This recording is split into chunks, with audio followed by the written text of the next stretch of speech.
বাংলাদেশ জাতীয়তাবাদী দল বিএনপির প্রতিষ্ঠাবার্ষিকী আজ। বাংলাদেশী জাতীয়তাবাদ আর স্বনির্ভর বাংলাদেশ গড়ার স্বপ্ন নিয়ে ১৯৭৮ সালের এই দিনে বিএনপি প্রতিষ্ঠা করেন শহীদ রাষ্ট্রপতি জিয়াউর রহমান। বিএনপির ৪৬তম প্রতিষ্ঠাবার্ষিকীতে শহীদ জিয়ার আদর্শ বাস্তবায়ন এবং গণতন্ত্রের ভিত মজবুতের কথাই বললেন দলের নীতি নির্ধারকরা। রিপোর্ট করছেন সিকান্দার রেহমান। মহান স্বাধীনতা যুদ্ধে বীরত্বপূর্ণ অংশগ্রহণের মধ্য দিয়ে ব্যাপক পরিচিতি পান জিয়াউর রহমান। জেট ফোর্স এবং স্বাধীনতার ঘোষণা শহীদ জিয়াকে নিয়ে যায় অনন্য উচ্চতায়। ১৯৭৫ সালে ৭ নভেম্বর সিপাহী জনতার বিপ্লবের মধ্য দিয়ে ক্ষমতায় নিয়ে আসা হয় জেনারেল জিয়াউর রহমানকে। বাকশালের বিপরীতে বহুদলীয় গণতন্ত্রের প্রবর্তন করেন জিয়াউর রহমান। ১৯৭৮ সালে ১ সেপ্টেম্বর বাংলাদেশী জাতীয়তাবাদকে মূল মন্ত্র ধরে গঠন করেন বাংলাদেশ জাতীয়তাবাদী দল বিএনপি। জনগণই হচ্ছে আমাদের সকল শক্তির উৎস। দেশের দায়িত্ব নিয়ে ভঙ্গুর অর্থনীতির বাংলাদেশকে সামনে এগিয়ে নিয়ে যায় আধুনিক বাংলাদেশের রূপকার জিয়াউর রহমান। তার দক্ষ নেতৃত্বেই বিধ্বস্ত বাংলাদেশ ঘুরে দাঁড়ায়। তবে বেশি দিন দেশ সেবার সুযোগ পাননি জিয়াউর রহমান।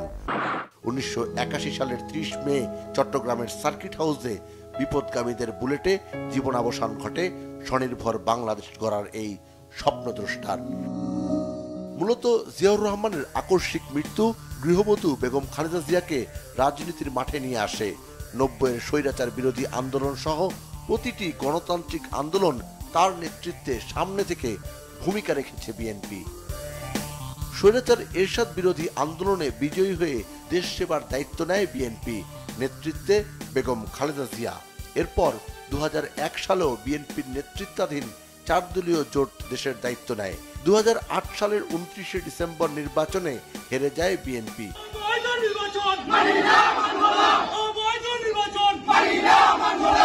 নির্দলীয় সরকারের দাবি পূরণ না হওয়ায় ২০১৪ সালের ৫ জানুয়ারি নির্বাচনে অংশ নেয়নি বিএনপির নেতৃত্বাধীন জোট।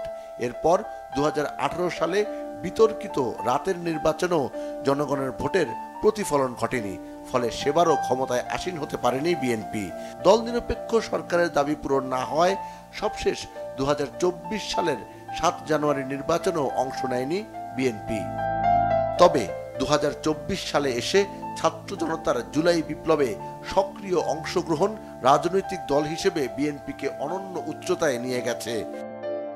চিকিৎসাধীন বিএনপি চেয়ারপারসন বেগম খালেদা জিয়া এবং প্রবাস থেকে ভারপ্রাপ্ত চেয়ারম্যান তারেক রহমানের দক্ষ নেতৃত্বে বিএনপি আগের যে কোনো সময়ের চেয়ে অনেক বেশি শক্তিশালী বলছেন দলটির নেতারা।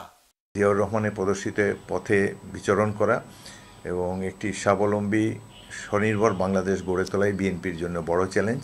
এবং জিয়াউর রহমানের আদর্শকে আমরা জিয়াউর রহমানের মৃত্যুর পর পুরোপুরিভাবে অনুসরণ করতে পারিনি। এটিকে আমরা আবার দৃঢ়ভাবে 100% আমরা জিয়াউর রহমানের পথেই পথ চলতে চাই। তিনি যে আদর্শ রেখে গিয়েছেন বাংলাদেশি জাতীয়তাবাদের, আমরা ধর্ম বর্ণ নির্বিশেষে সব মানুষের জন্য একটি বাসযোগ্য বাংলাদেশ গড়ে তুলতে চাই। এটাই বিএনপির জন্য সবচেয়ে বড় চ্যালেঞ্জ। নেতাকর্মীদের বিরুদ্ধে অসংখ্য মামলার বিপরীতে মাঠ পর্যায়ে বিএনপির সক্রিয় অবস্থানকে ইতিবাচক হিসেবেই দেখছেন বিশ্লেষকরা। তবে চ্যালেঞ্জও কম নয় বলে মনে করছেন তারা। পর্যদস্ত অবস্থায় বিএনপির যে সাংগঠনিক কাঠামো সেটা প্রায় ভেঙে পড়ার উপক্রম হয়েছিল। এখন এই সংগঠনটাকে দাঁড় করানো এবং শক্ত ভিত্তির উপরে প্রতিষ্ঠা করা, এটা হবে বিএনপি নেতৃত্বের দায়িত্ব। এবং এটা করতে গিয়ে তাদেরকে অবশ্যই একটা কঠোরতা অবলম্বন করতে হবে, যাতে সুবিধাবাদী কেউ বা দুর্নীতিপরায়ণ কেউ বা দখলবাজ কেউ চাঁদাবাজ কেউ এই সাংগঠনিক কাঠামোর মধ্যে ঠাঁই না পায়। এবং তাদেরকে সযত্নে এবং সচেতনতার সঙ্গে এড়িয়ে চলতে হবে। দেশ সেবার ব্রত নিয়ে মানুষের অধিকার আদায়ে আগামী দিনেও দল হিসেবে বিএনপি ইতিবাচক ভূমিকা রাখবে এমন প্রত্যাশা বিশ্লেষকদের। সিকান্দার রেহমান, বাংলাভিশন, ঢাকা।